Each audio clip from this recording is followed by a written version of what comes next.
Our podcast is a part of the World Podcast Network, now with over 1,000 podcasts. Visit the World Podcast Network at worldpodcast.network to listen to podcasts in over 12 genres. Come vote our podcast episodes up and help us rise on the leaderboard. If you have a podcast of your own, you can join for free.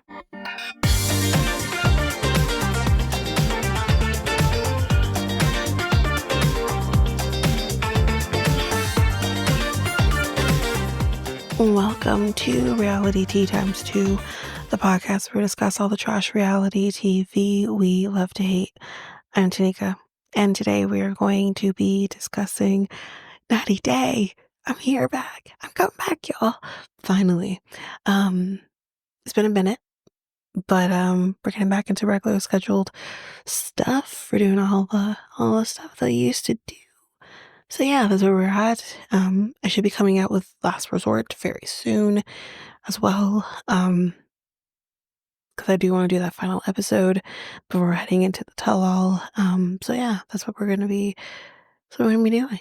But before we get into it though, I want to do a quick announcement. Patreon, it's been a minute since I've talked about it. Head over there, let's have some fun. Currently covering the reality show that's brought us where we are today. Currently covering Jersey Shore. I think at this point we're on season 2, I think, of Jersey Shore. Probably gonna be with that for the year. Also, if you're interested in listening to true crime stuff, that's on the 3rd tier, covering different true crime episodes. Currently, right now, January's was, I think that was Ashley Madison. Then we have Man with 1,000 Kids this month. It's, I think it's Into the Fire is March. So that's there. We have so much more coming. We do one every month. So that's that. We also have AMAs. So yeah, if you're interested, AMAs are on. You can just go to the 1st tier, which is I think $3. And then if you want Jersey Shore, that's at the $5 tier. And then if you want your crime, that is at the $7 tier. And of course, with $7 tier, you get everything. The plan and hope is that release episodes early, but I'm kind of waiting for people to come join Patreon before I start doing that. So that's kind of the hope. Video episodes might come down the pipe as well for that. So that's kind of what you can get at Patreon. So come over there, let's join the fun. You'll also get like these episodes ad free, so like I said. So that's where we're at. But enough of the announcements. Let's jump into it's been a minute, y'all. Some hot goss. So there was a lot I was gonna be talking about, like Jasmine's pregnancy, stuff like that. But since it's been so long and a lot of that's not even news anymore, we're skipping through some of that and going to talk about some other stuff instead. So, first thing is first. A lot of this is going to be Bachelor related. So, Michelle Young, who was our Bachelorette many, many moons ago, is engaged now to her now fiance, Jack. I think it's Louis. So, quote, she says, I think she's going to talk about her engagements, her 2 different engagements, who, if you remember, she was engaged to Nate.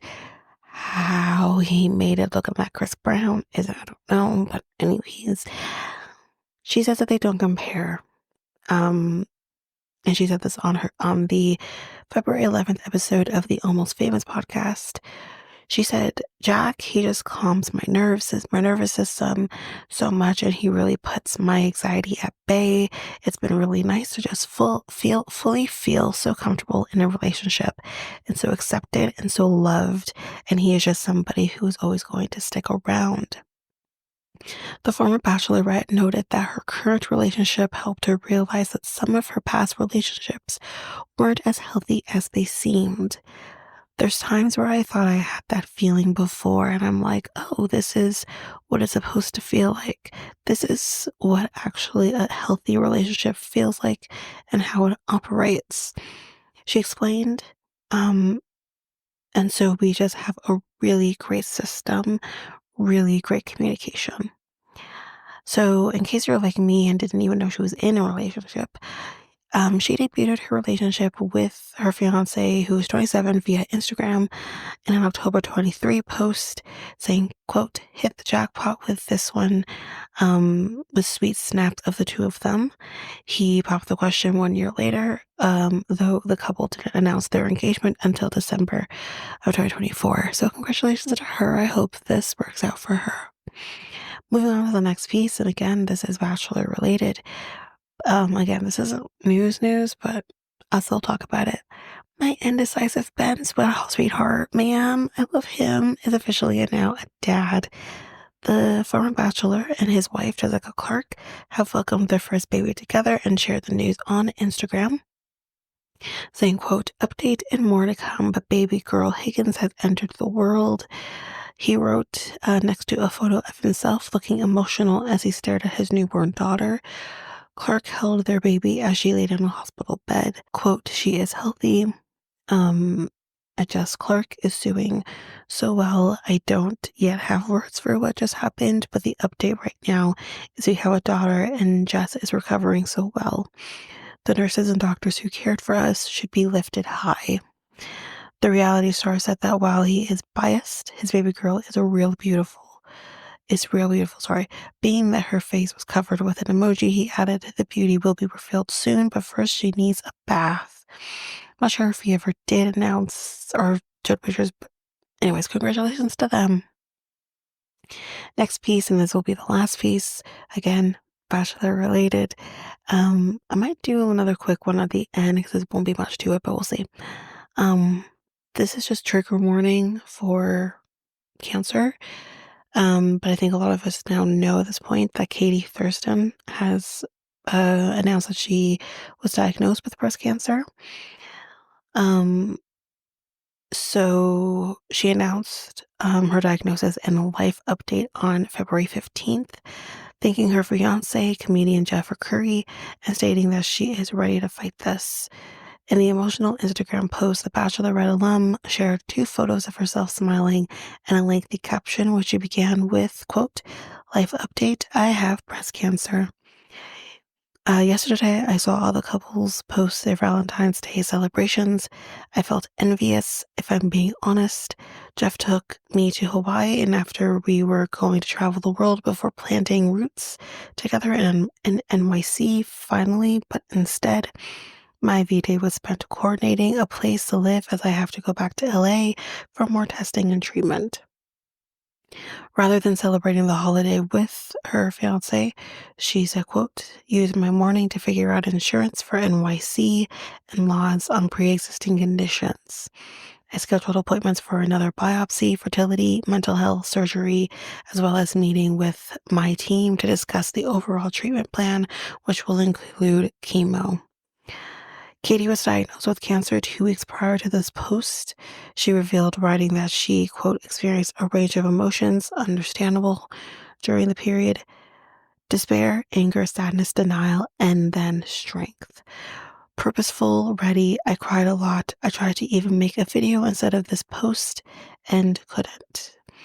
But one thing I did early on was search for other stories like mine, other young women with breast cancer, invasive ductal carcinoma, mastectomy, pregnancy after breast cancer.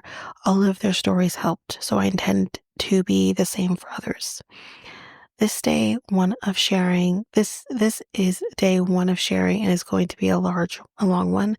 This first step of acceptance of my reality was the hardest, but I'm ready to fight this. The former bachelorette concluded her post by thanking her extraordinary husband-to-be, writing that she had saved the best for last. I don't know how I do this without you, she wrote. The selfless love that you smother me in is beyond anything I imagined I'd be blessed with. I love you to the fullest in the lifetime and the next. So I wish all the best for her. We'll update as things go on. I know she's been updating quite a bit. But yeah, we'll see how that goes. I really wish the best for her. I want her to pull through. I can't even imagine. So this last quick piece of hot gossip, I didn't announce the engagement of Lydia Plath uh probably towards the end of last year, I guess. But she's married. She is married. I feel like she only had a 2-month engagement, but anywho's, in case you didn't see it, I will post this picture um on um on our socials. I mean, she looks pretty. Um, Mariah was a choice. Um, so yeah, I'll point her out too, just in case you miss her, because you might miss her. So there's that. But that's it for that. Let's hop into the reason that we are here, and that is 90 Day Fiance, y'all. Season 11, episode 6, Left Me or Leave Me. So let's start with Sarper and Shekinah. I mean, I could take her or leave her. Sarper is my favorite person of all time. I love him so much. I don't know how he got here. I'm not gonna go too far back on much things, but can we talk about Ribeye? Can we talk about Ribeye, the house cow? Like, what? And first of all, can we stop naming our pets like a cow, a cut of meat for which it would be if it was a different type of cow? I mean, what? And I think she has 2 of them. Like, I'm so confused. Anyways, and then can we also then talk about, also, when I have clients, you can't be here, you person who's never been here before. Like, you can't be here. And oh, by the way, we don't cook in here because it'll make the place smell. Like, you can go get everything already pre-made for you. How can you have this man coming here and tell him once you've come here, oh, by the way, you need to vacate the area when I have clients? What? I can't. Anyways, for this episode, she's basically showing him around the house, and he's like, we don't have a, first of all, y'all, he's at duvet. He said duvet, but he meant bidet. It's like, we don't have a bidet. She's like, no. It's like, this is the biggest invention. This is the biggest invention. Why don't we have a bidet? He's like, biggest inventions: internet, fire, wheel, and bidet. Like, what's going on? Like, come on now. And I said, honestly, Sarper, you ain't in Europe anymore. We don't have, not every household has a bidet. And he looks so distressed of, what do? I need to clean my ass if I don't have a bidet. Um, so she says, or does he say, I'm asking for normal things. But anyways, she says, like, maybe we can look into that, see if we can install one, whatever. And she's like, you hate my place. He's like, no, no, no. It's cozy. That means it's really small. He says the house is so small. And he's like, it's like a hotel. He's like, actually, hotels are bigger than this. So she then says, I bought you a back scratcher because I don't want you using the corner of my wall, so you can use this instead. So he tries it out like a trooper, and she's like, do you like it? Is it good? She's like, is it better than the wall? He's like, nothing's better than the wall. Nothing's better than the wall. So she says, well, I have to start taking clients again, which means you need to get the fuck out. He kind of just, he's literally like, blank, blank, blank, blank. Like, what do you do? you know, she, he just kind of wishes that she told him everything before coming. He's like, not necessarily have maybe not come, but it's just like, I wish she'd told me, which I think is fair. But of course, her thing is, well, I figured telling you when we got here would have been better than me telling you before. Okay, but then he's like, that's a red flag. Like, it is, he's right. It's a red flag. So he basically tells Adonis, we will be inmates together. Damn. She's like, nobody is an inmate. No one's an. He is, though. Or he feels that way. I don't know. So she goes and she showers. She comes back in. She's wearing lingerie. And when he sees her in lingerie, he's just like, everything he's been told is just gone out the window. He's like, boing. Like, he's just ready to go. But she's like, oh no, go take a shower first. You're nasty. So, um, and then we kind of see her like, okay, first of all, where do you get one of those apps where you can turn off the lights? I feel like you also have to have smart lights, but I don't have smart lights. But like, I want one of those. I technically could have one of those with like the Google Home thing, but we don't have smart lights, so I guess that's the first step. Anyway, he then says to her, you're going to be the first girl that I have sex with in the States. And I said, she should be the only one. I'm surprised she didn't say that because I thought it. Anyways, um, so then the next day, they're going to be going on the beach. And he explains, I've always had this fantasy of me reenacting Baywatch. I said, oh my God, he has lived life wanting to be David Hasselhoff. He's literally wanted to be David Hasselhoff. This is incredible. This is amazing. So he's like, I love the beach. Love the beach. Or he's like, beaches of LA. And she's like, it sounds like you said bitches of LA. It's beaches. He's like, bitches? Beaches? Beaches? Beaches of LA? He's like, gee, you're still saying bitches. Whore? Slut? Uh, seriously. So he wants to be Sarper Hasselhoff. Like I said, I called it. As soon as I heard him say Baywatch, I'm like, oh my God, this guy's been watching David Hasselhoff. And I called it. So he wants to be Sarper Hasselhoff. And they're like doing the, yeah, he's literally doing the run. Um, they did the slow-mo run. Um, and the new show is now called Sarper Watch. I mean, new reference, new references only. I mean, seriously, Baywatch has not been on TV in like 30 years. I mean, I feel like I don't know, maybe 4 or 5, maybe 6. Because I definitely remember watching Baywatch. I also had a Barbie doll that was like the Pam Anderson Barbie doll from Baywatch. And so I definitely was old enough that I remember watching bits and pieces of Baywatch. Again, this was in the 90s. Okay, like mid. Lord. Um, so he kind of asks her, so like when you have your clients and stuff, like could I come here? Could I come to the beach? Because again, he loves the beach.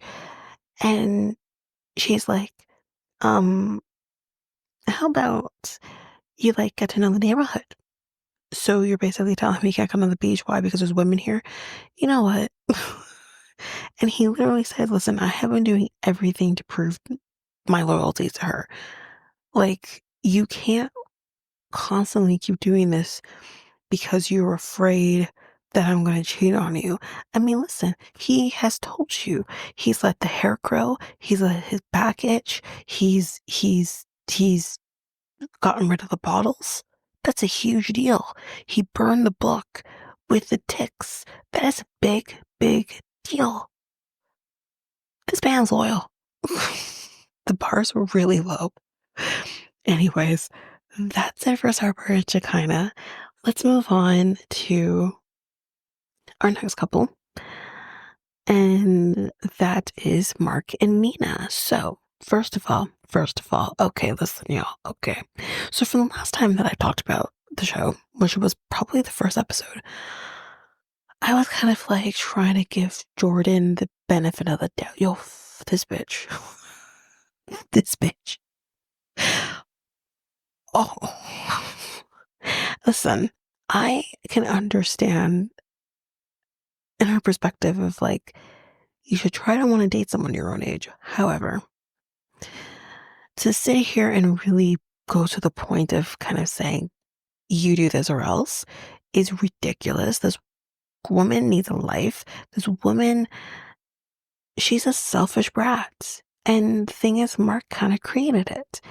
I think there's a lot kind of going on here of like the way she treats, like when they, in the last episode, when she goes to the beach, she sees her sister and she's just like, oh, she's cute. She looks so cute. She's so cold. Like, she doesn't care. This is your sister. I do wonder if she has this weird dynamic of I'm no longer the only girl. I'm no longer, you know, Big Daddy's little girl type situation.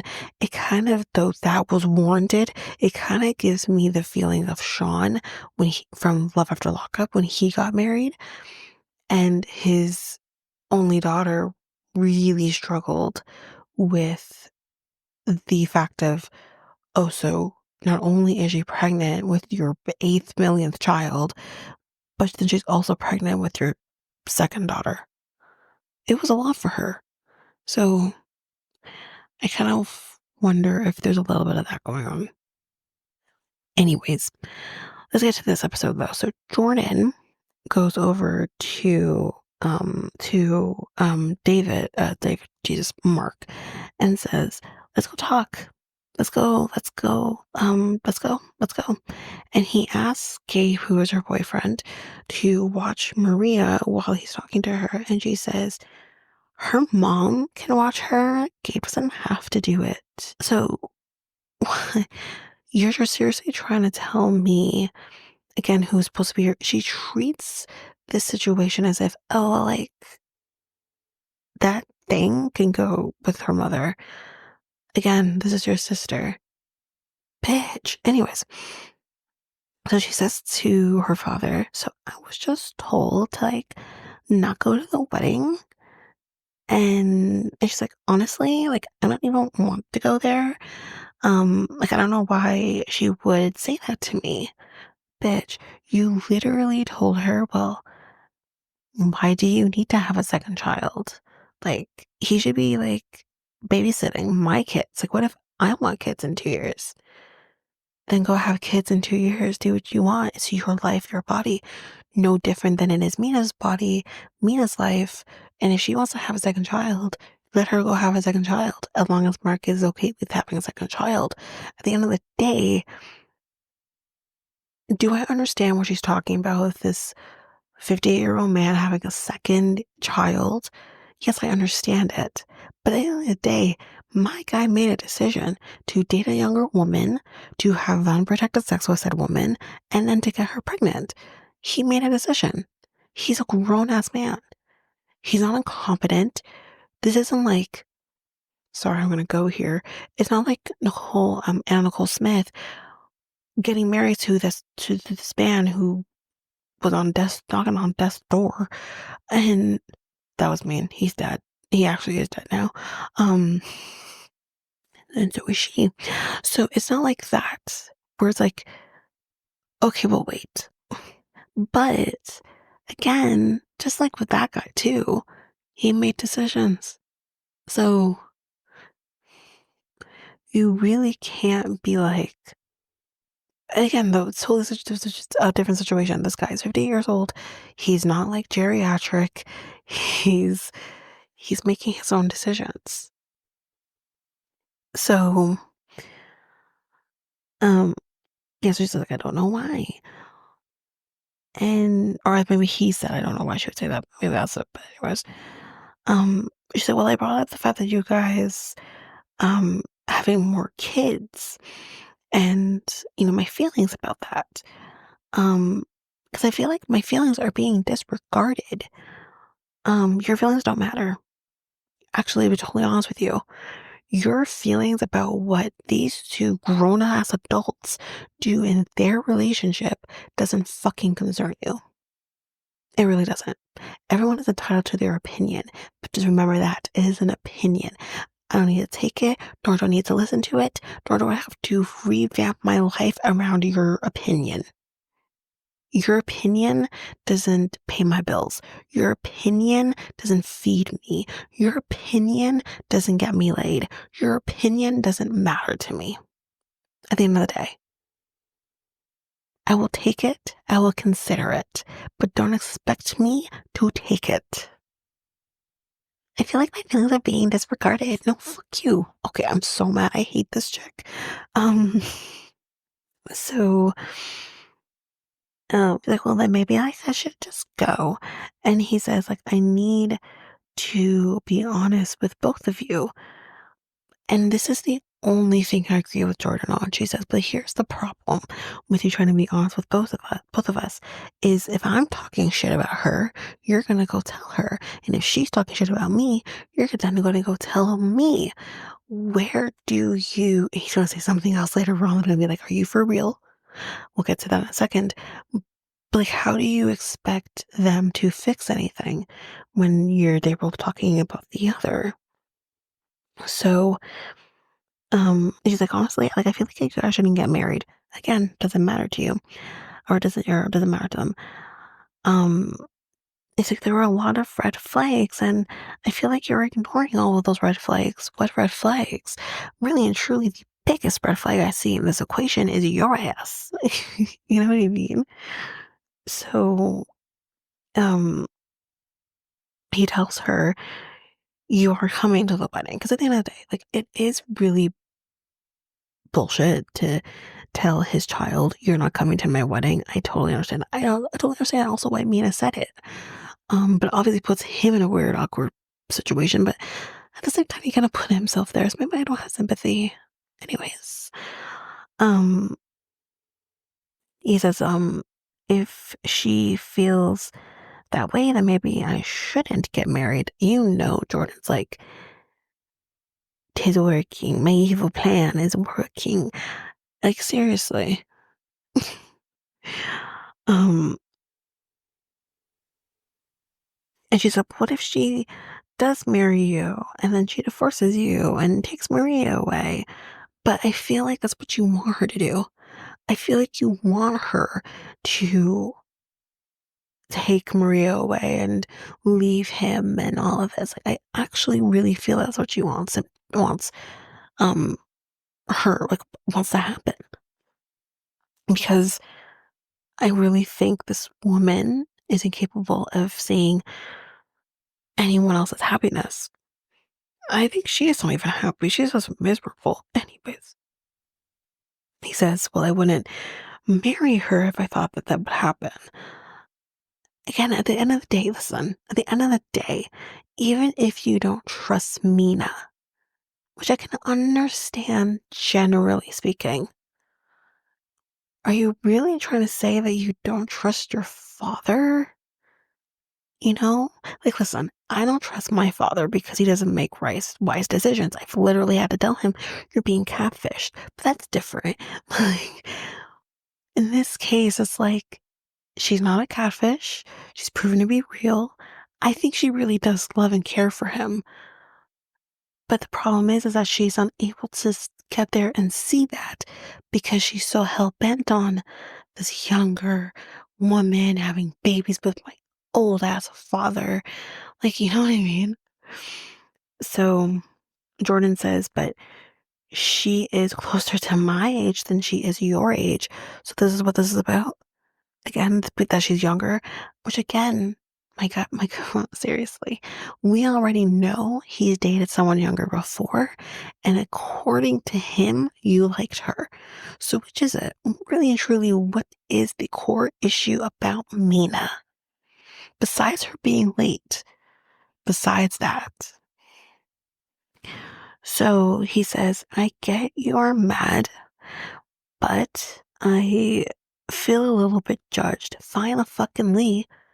I feel like we've been dealing with this little brat child really talking a lot of shit to her father, and he just sit there and say nothing.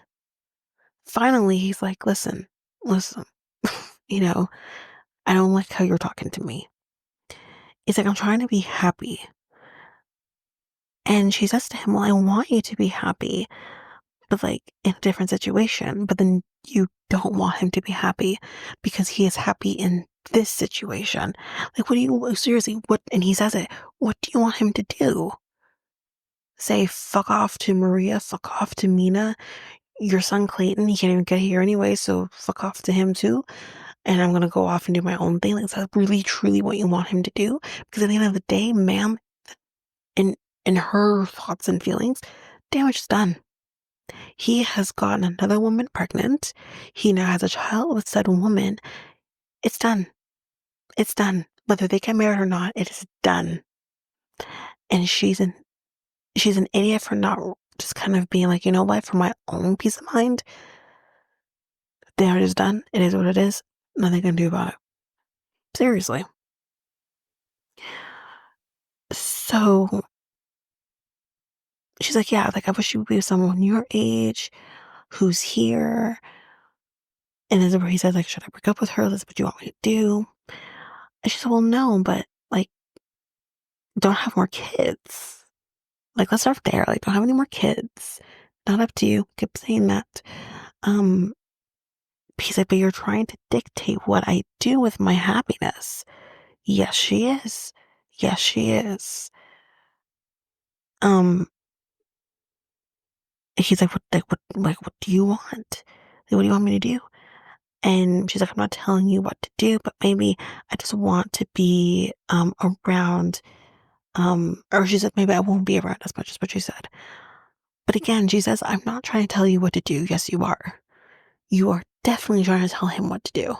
And you get mad and pissed off when he doesn't do what you want him to do. And the reason you get pissed off is because you're not used to him not doing what you want him to do, because he has always done what you wanted him to do. So which brings me right back to, you are a selfish, spoiled brat. Problem is, your father created it. So again, do I have sympathy really for Mina? I do. Mina says, well, maybe I'll just go back to Paris. Maybe, girl, you should. Who leaves Paris though? Seriously. Jordan says, well, after being, disinvited, to your wedding, I think I'm just gonna go. I don't wanna do this anymore. And she literally goes to her boyfriend, says, we're leaving. So Mark is like calling after her, kind of being like, Jordan, don't go. You're supposed to be here the whole day, chilling with everybody. And I swear to God, when she said this, I'm like, you have got to be shitting me. Like, who is this person? She literally says to her boyfriend, oh my God, like, can he shut up? Bitch, can you? You have not shut up about the same damn thing from the jump. And you want to be like, oh my God, can he shut up? Like, oh my God, can you, like, I don't know, worry about your own life?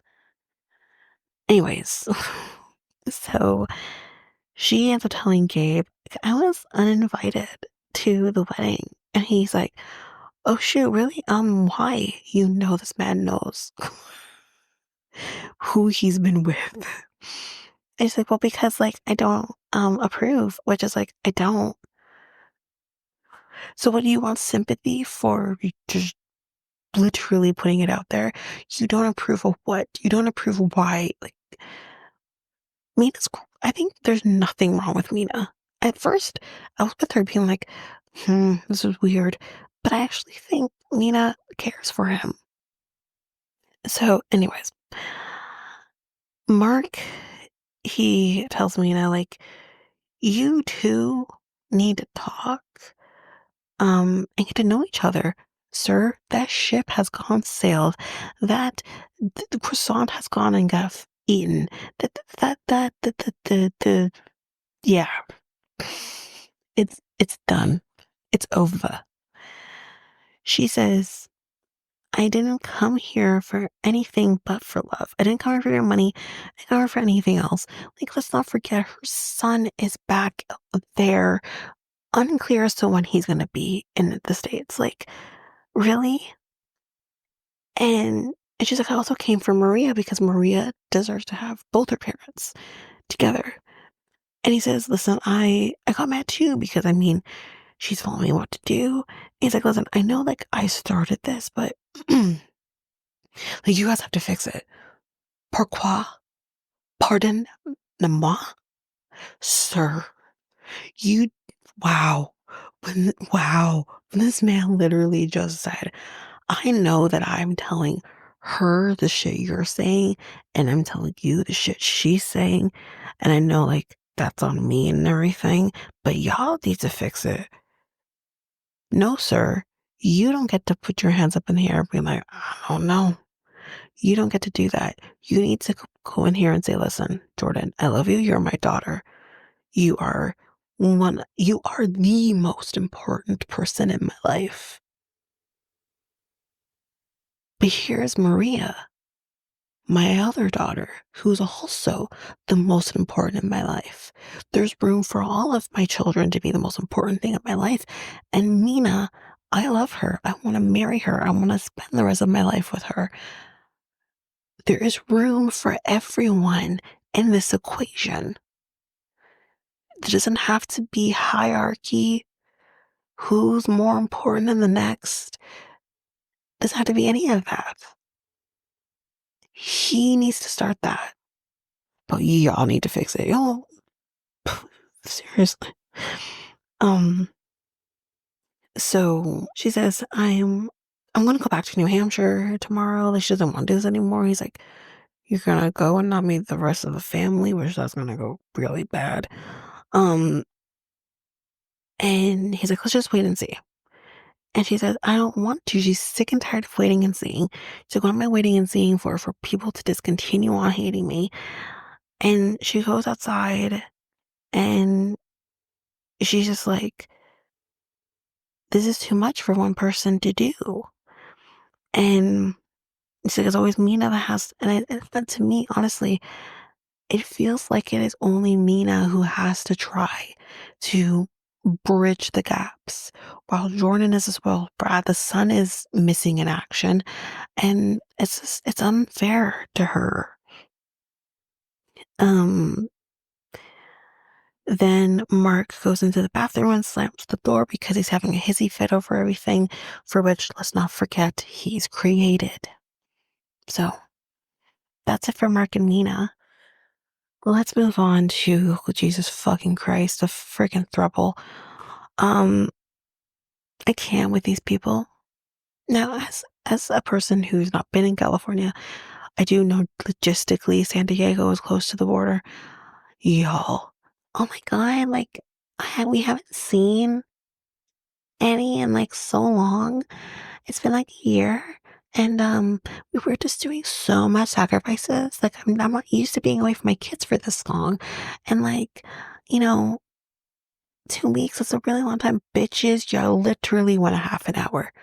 You literally went the distance from where I live to Toronto, which is about 45 minutes. Are you for real right now? You could literally do that every fucking weekend if you wanted to. Oh my God, like I feel like such a bad mom. Bitch. Are you for real? You can't be for real. You literally, where are the stakes? There are no stakes in this whole situation. And listen, I've heard some shit. She sucks. So, I mean, I could tell that already, but it's just like, she really sucks. So I'm just like, I don't care about these people. I don't give two shits about these people. Not a one, not a lick, not a zero fucks. No shits. Nada. Nothing. I don't care. But here I am. I still gotta talk about these idiots. So let's go on. So, can we, okay, first of all, can we talk about Annie and what's his name? Uh, Matt had, had sex, without a meeting. Now, so wait, are you really trying to tell me that these two, he is fucking, okay? And she's probably like moaning. And you, Amini, Amani, what the fuck your name is, hears nothing, feels nothing. Okay, sure. So they had sex behind my back. Literally, honey. They literally had sex behind your back. And um, she's like, I'm not mad, but I'm just like jealous. Okay. Stay stupid. I don't know. And I wrote down, these idiots do not know how to communicate. She mentioned it because um she gets it, like, but you're the man, like, you didn't tell me. Like, why? Like, she's literally getting all mad that he didn't tell her. And he's probably Matt looks like an idiot. He literally is just like, oh gosh, like, I just figured, like, I could have sex with anybody if I wanted to, or her, whatever.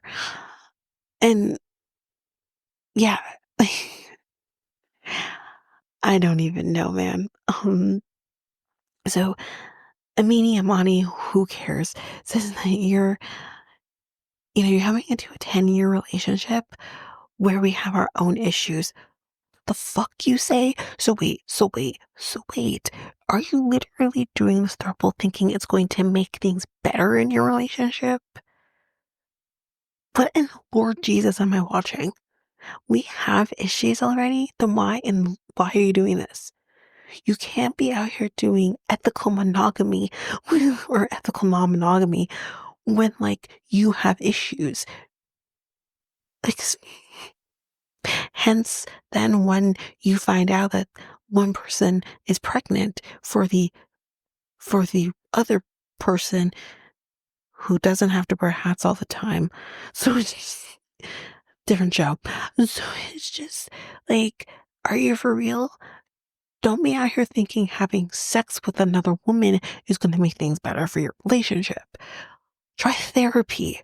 Actual fucking therapy. Not sex therapy, not sexual healing. Like, what? Anyway,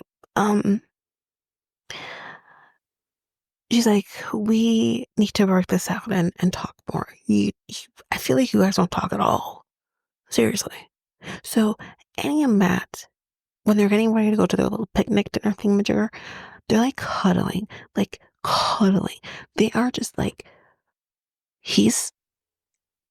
I think he might be more in love with Annie. Like, seriously. Like, what's happening? I literally wrote they are doing the most. So anyway, we are at this like picnic thing, and the person who's like taking them to the spot is like, so normally it only goes for two people, but you're three, so let's do this thing. And I'm like, that is, I see you, production. I see you.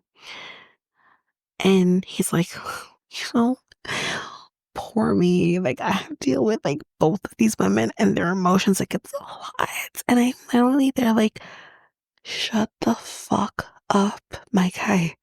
You're literally complaining about you have to regulate these two women's emotions when you are having sex with two women. Like, get out of here. Anyways, um, so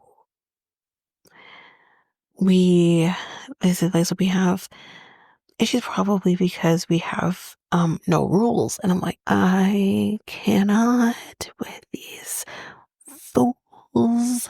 I just don't understand why you don't get into any sort of unconventional relationship without there being rules, whether that's polyamory, um, throuple, whatever. You do not get into that without some kind of rule. Listen, I'm gonna story time. Story time. I'm going to talk about this. And when me and my boyfriend got back together, now this was a while back now. Well, I think like 4 years ago, actually. Jeez. Um, we he had talked about the fact that I must have agreed to, though I don't remember agreeing to it, but I kind of did. That I agreed that one time thing, you want to do a threesome, I would consider. Now, it was something that got dropped a while back because he said, listen, I'm not going to forfeit my relationship. I'm in a good thing. I'm good.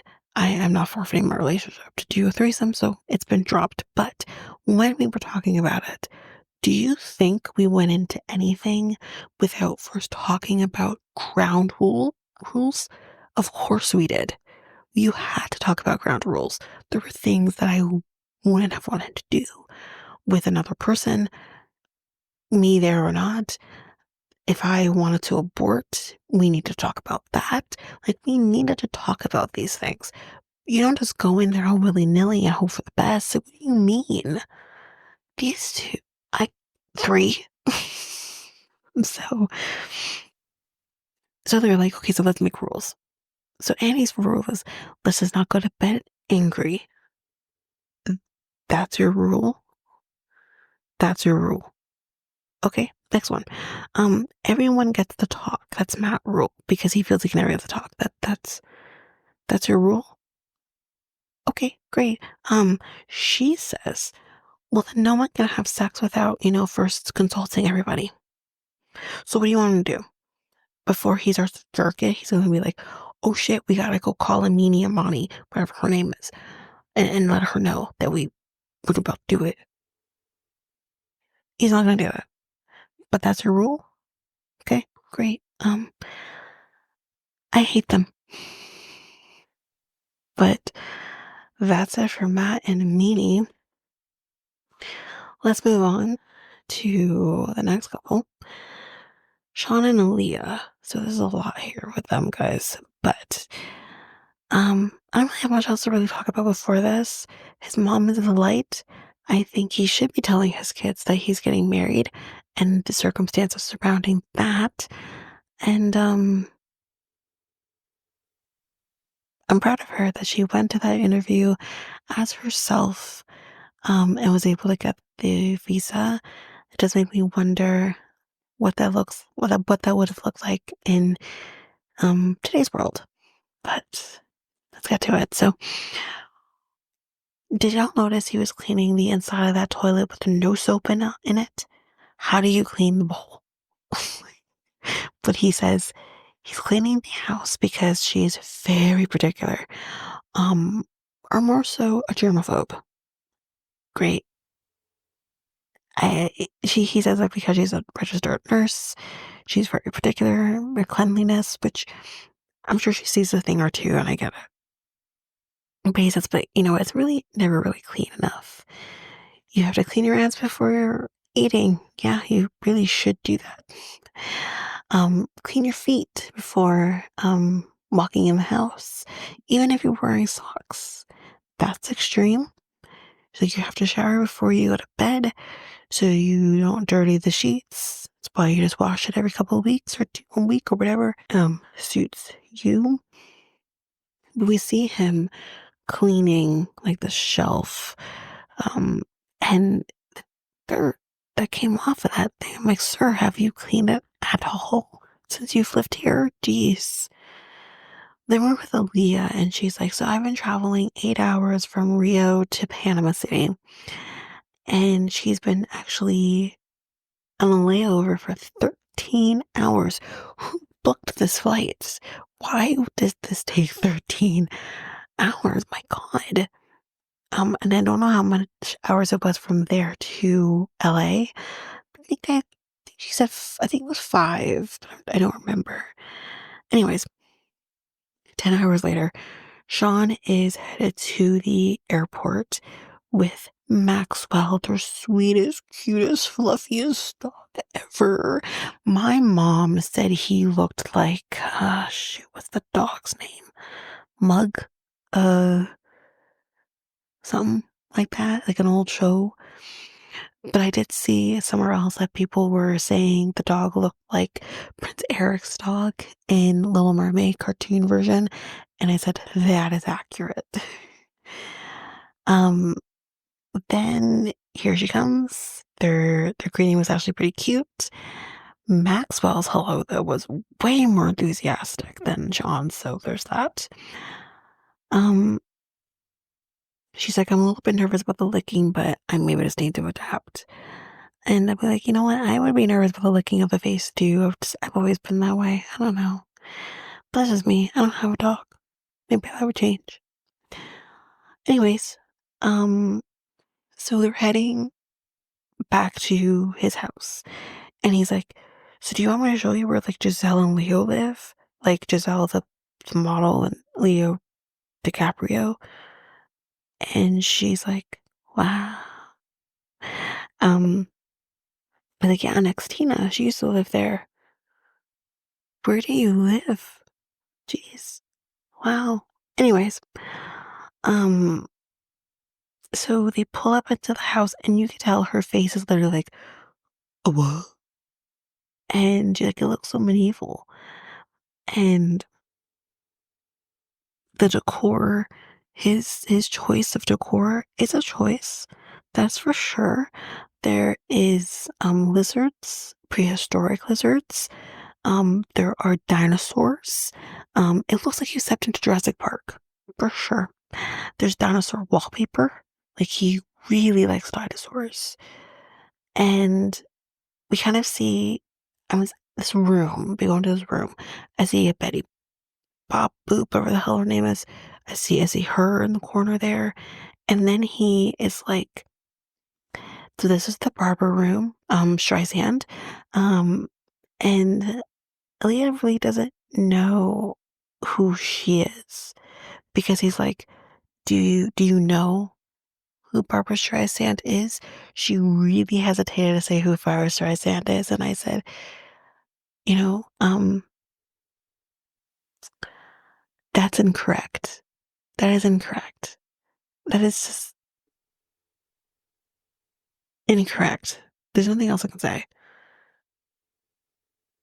Anyway, he then shows her to this other thing. And he's like, and this is Cher's dress. It was made by Bob Mackie. And how much did that dress cost? And he says, like, so do you know who Cher is? And I said, hmm? And she's like, only the like best singer and songwriter. And I'm like, oh, because I was literally gonna have to like, if we could turn back time, you would find someone who knows who Cher is. Anyway, she just asked, can I wear the dress? No, no, you never wear the dress. You never touch the dress. You know what? Better yet, don't even look at it. Don't breathe in its vicinity. Do not wear the dress. And he's like, yeah, that's gonna be a no. Anyway, we go into the master bedroom. Y'all, did y'all notice the Sex and the City poster? Did y'all notice? Above the bed. So when you're having sex, you look up and there's Carrie. What is really happening? Oh my God.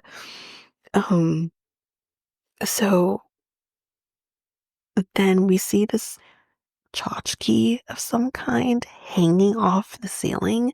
It actually looks like one of the Muppets. I think it might have been one of the Muppets wearing like a dress or something. It was really weird. Um, so anyways, he talks about the I can't even read that right now. Anyways, we'll skip that. He says we were in oh no, yeah, there we go. He talked about like the open relationship and blah, blah, blah, and saying like we were in an open relationship. And I'm like, I think you were the only one in an open relationship. I'm pretty sure she didn't want to be in one. He says, well, you, or she kind of wants to have the conversation and kind of be like, do you still need to do that? Because if I remember correctly from Love in Paradise, the whole situation was once I'm there, like, that's not happening anymore. And he's like, you just got here, so let's talk about that later.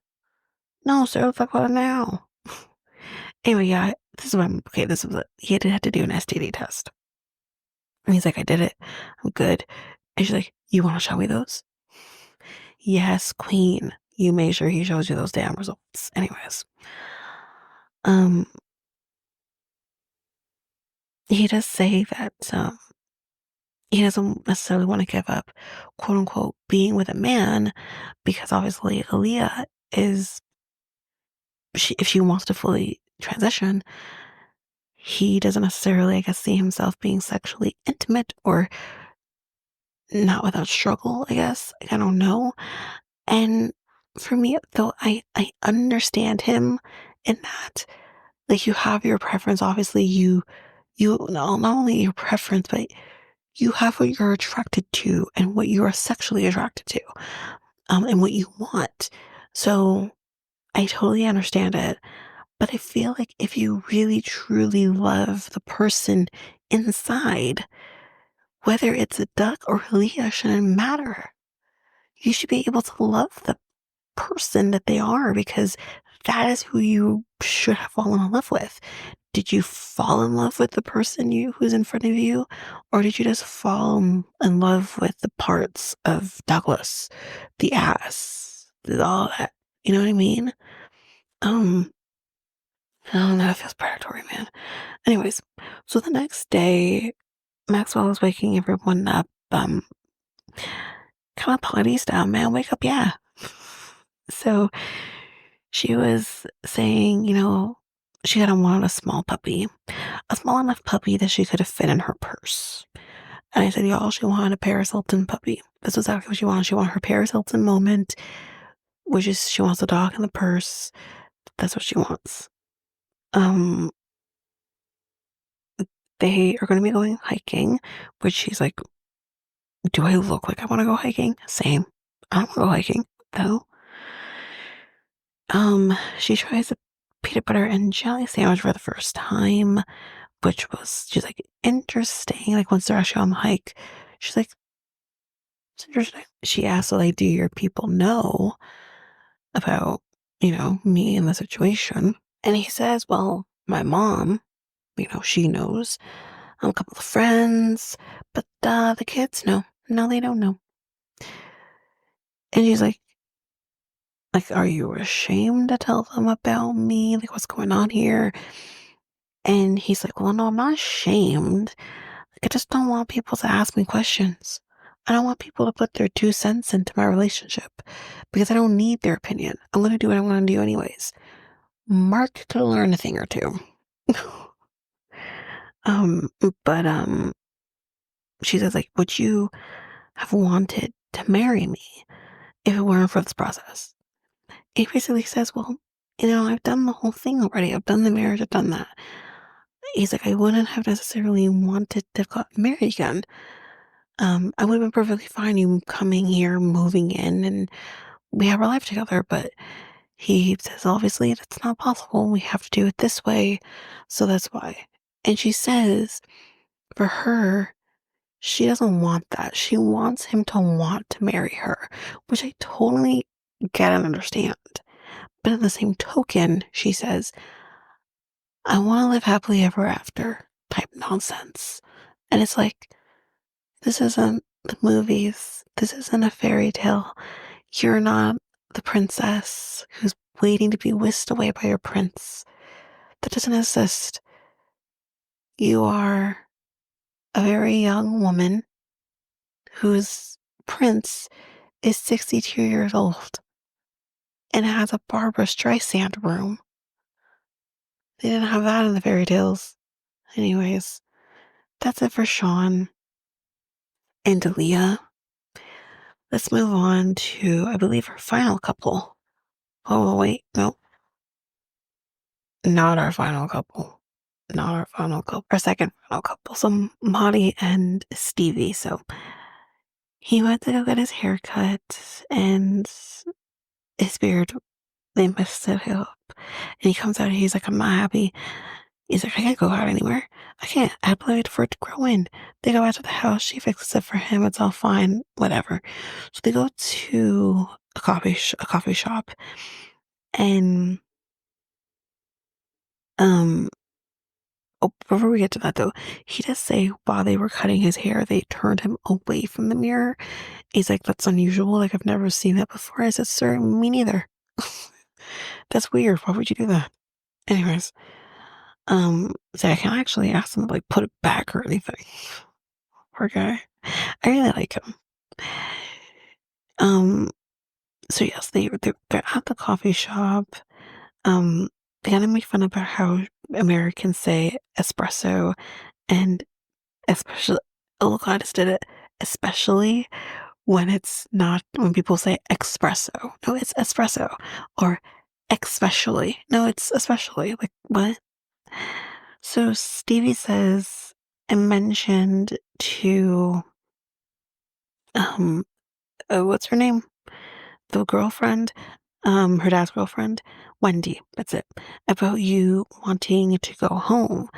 And he says, and I think he's valid in this, he says, well, I would think that you wouldn't tell them something like that. And she says, well, we were talking about the wedding, and I was thinking you might not even be here to do the wedding, so that's why it was brought up. No, it's called filter your ass. Are you for real? He says, I think you shouldn't have told her that. I agree with him. I said, well, you shouldn't have told me. No, he should tell you. Who else is he going to tell? You are his fiance, soon to be wife. He should be able to open up to you about everything in his life. The good, the bad, the ugly. You you should be told these things. Don't tell him that. Anyway, so he says, the I think first day he was there, he was thinking he wants to I think, be with his family. Um, or if they, or I think this is when he starts telling her if they didn't stay together. He was initially thinking of staying in the States and not go back. But since, I guess, being there, he's like, fuck this place. He wants to go, he would potentially go back. And she says, are you or she's struggling with the fact that he's thinking about it, going back. But she's also now struggling with the fact that he said, like, you would have stayed here if we didn't stay together. I think she is more harping on that. I think he says, I can't keep that in. Like, he wants to express things to her. He should be able to. Then he says, when I was in Iran, I thought if okay, this is where he said if we run together. But yeah, she's spiraling at this point.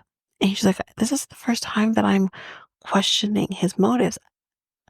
I think he's just thinking realistically, what if I have to think about the what if because I'm about to move to a place that my country hates. And if I go back home, I might be arrested.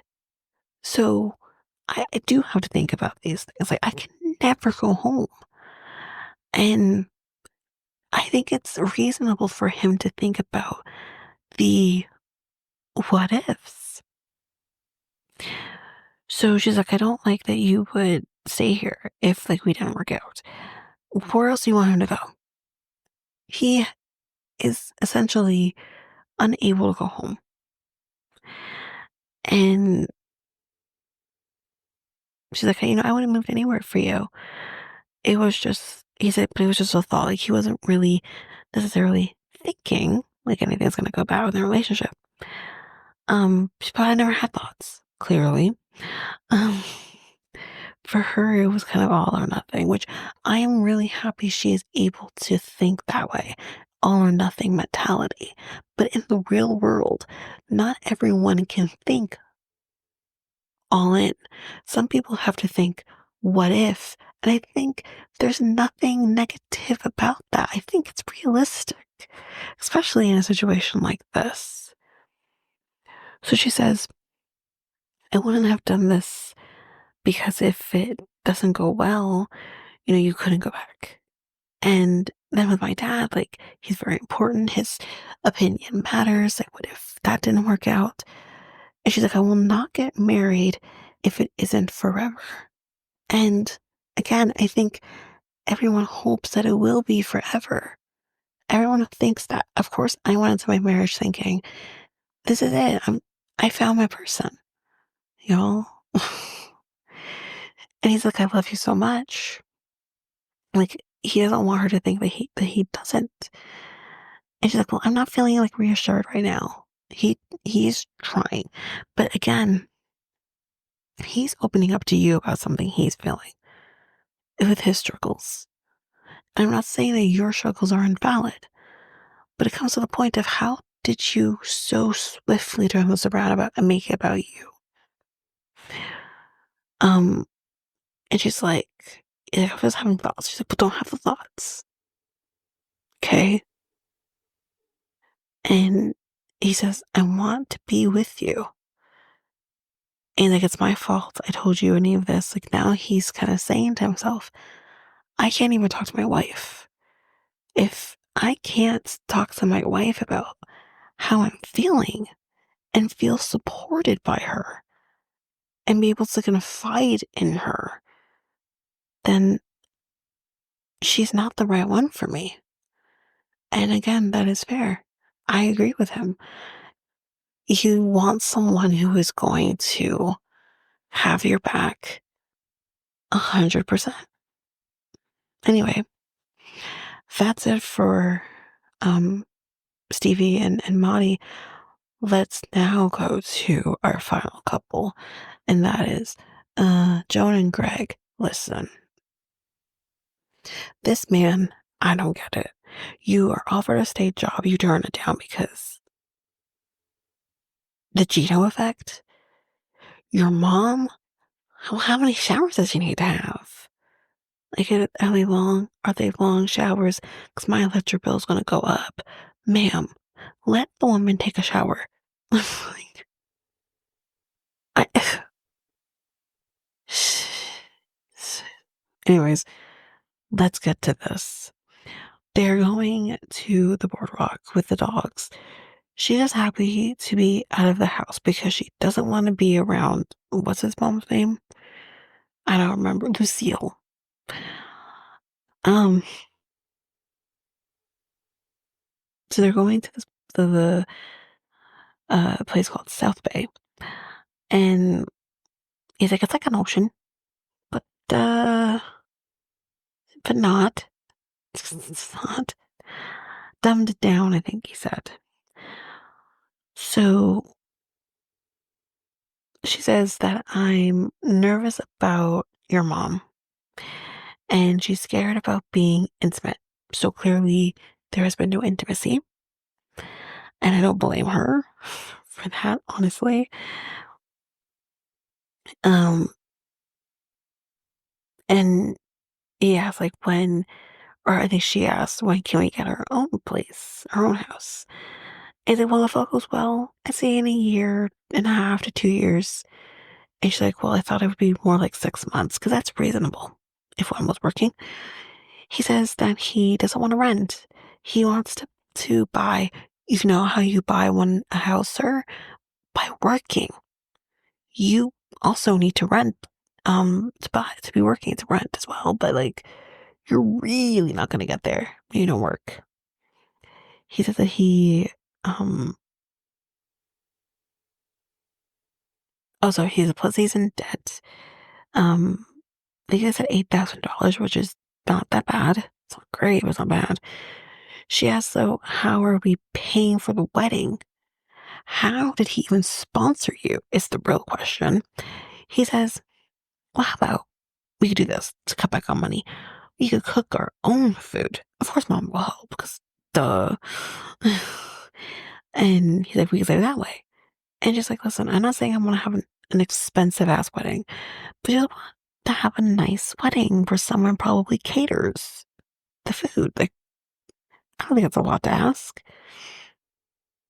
Um, and she's like, and then there's the dress. She wants to be able to spend, again, not a huge amount, but she wants to have a nice dress. But something like, that she says that fits me. And they're gonna have to shop off the rack. She should have bought a dress in Uganda, honestly, personally. Um, and he's like, well, yeah, sure, I'm sure we can find something that's not too expensive, but like $500, $600. I don't know how much these things cost. You can maybe find a decent dress that might be used for $500 to $600.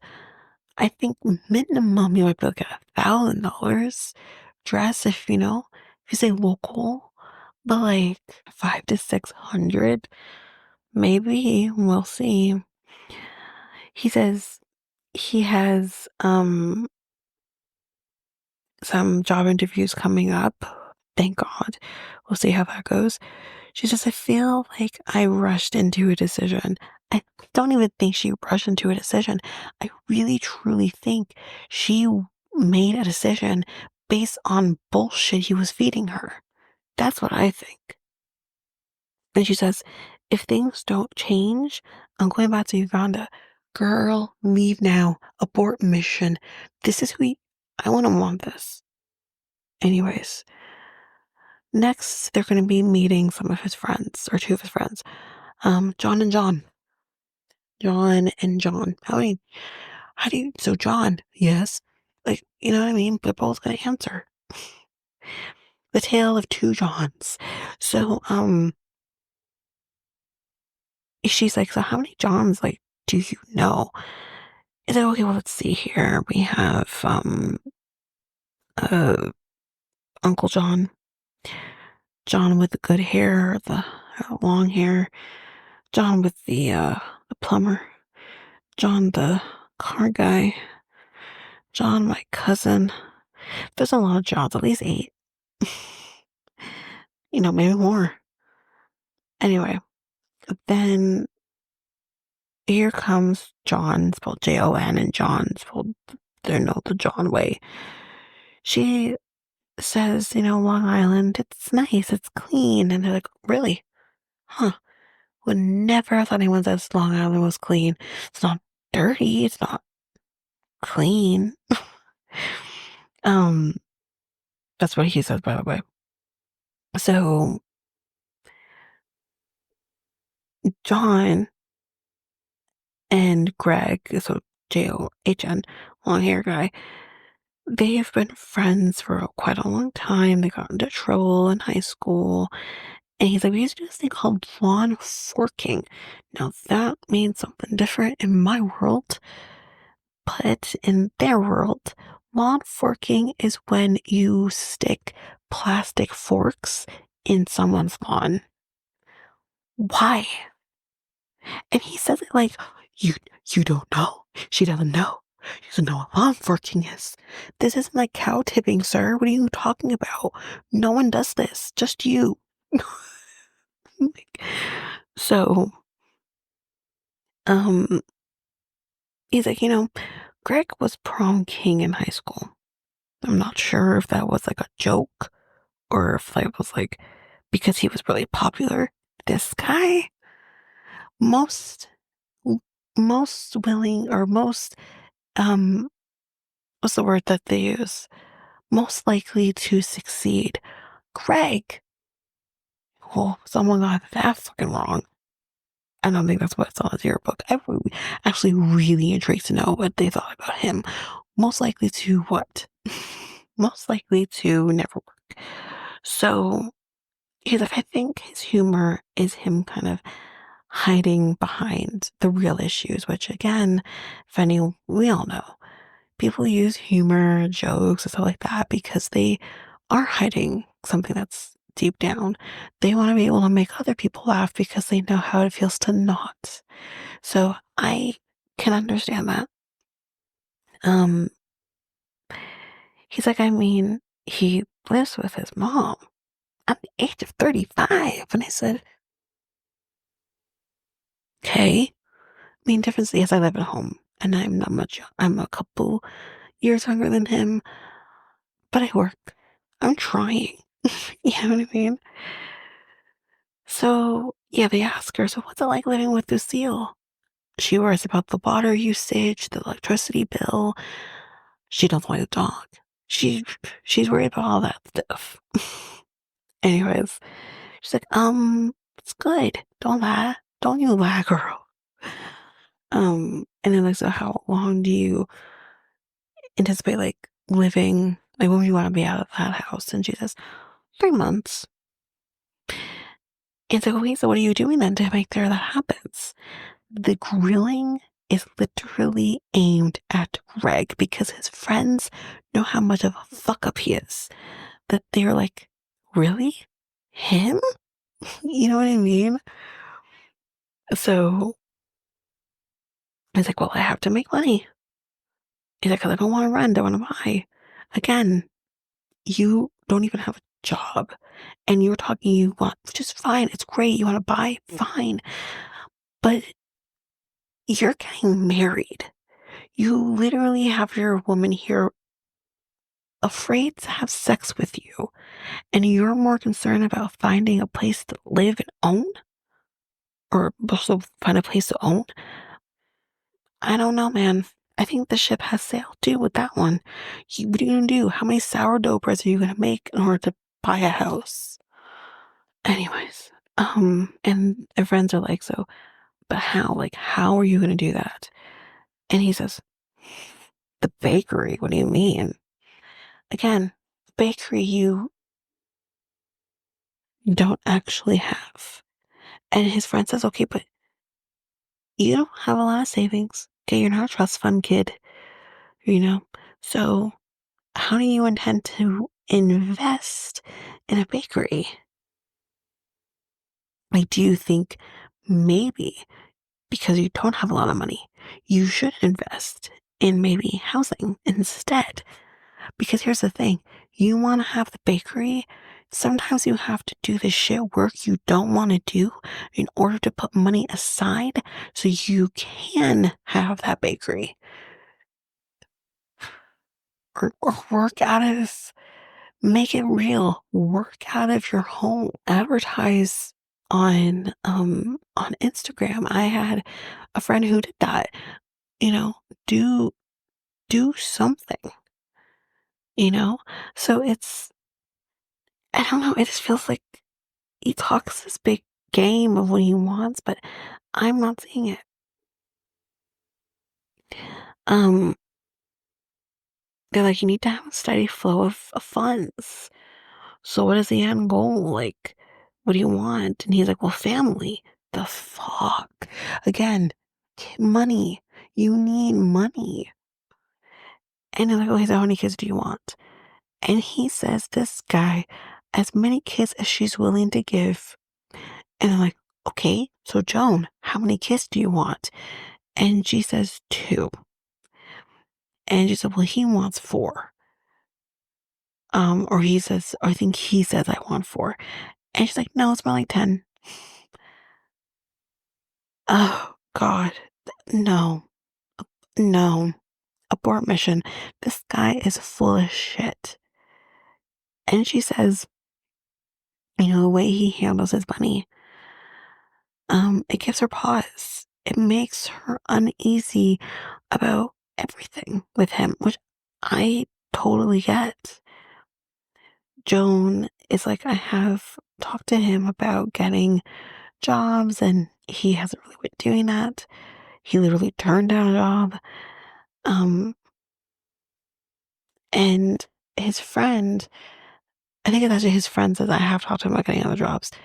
And he says like that the reason that always comes back as to why he can't is because he doesn't want to punch somebody else's card. You know what? Sometimes when you want to be able to have what you want to have, sometimes you have to punch the other person's card in order to get where you want to be. This guy is, his mother is the reason he is the way he is. Because I'm sorry, but if his mother put into his mind of you need to be independent, you can't always fall back on me, then things would be different. Instead, he always knows mommy's got me. This is sick. Anyways, that is it for this episode. That is it. I'm happy to be talking about these people again. But yeah, that is it. 90 Day Diaries is coming soon. I will be talking about 90 Day Diaries. It's kind of like just, quick thing, but yeah, that's that. What's next? It might be Resort or Below Deck. I'm gonna hop back in with Below Deck as well. So that's in the plan. But otherwise, that is it for me, guys. That is it for this episode. So if you like what you heard, please rate, review the podcast on either Apple Podcasts or Spotify. Also, don't forget that you can also share us with everyone in your life if you really love this. And I do want to read those reviews. I'm definitely getting 5-star ratings, but I want to read those reviews. So send me those reviews and I will read those 4 and 5-star reviews on the podcast. Also, we're on every one of your favorite podcast apps, every one of them, including you can find us on YouTube at Reality Tea Times 2. If you want to connect with us, you can do so by going to either Facebook or Instagram at Reality Tea Times 2. You can also find us on Twitter, TikTok, Reddit at Reality Tea Times 2 Pod. We also have our email, which is at realityteatimes2 at hotmail.com. Definitely want to hear from you guys. And we also have our new website where you can listen to all of these episodes. You can review the podcast on there as well. You can connect with me in any way, all the stuff. It's all there, and you can find me there at www.realityteatimes2, all spelled out,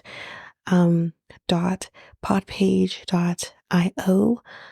It's there.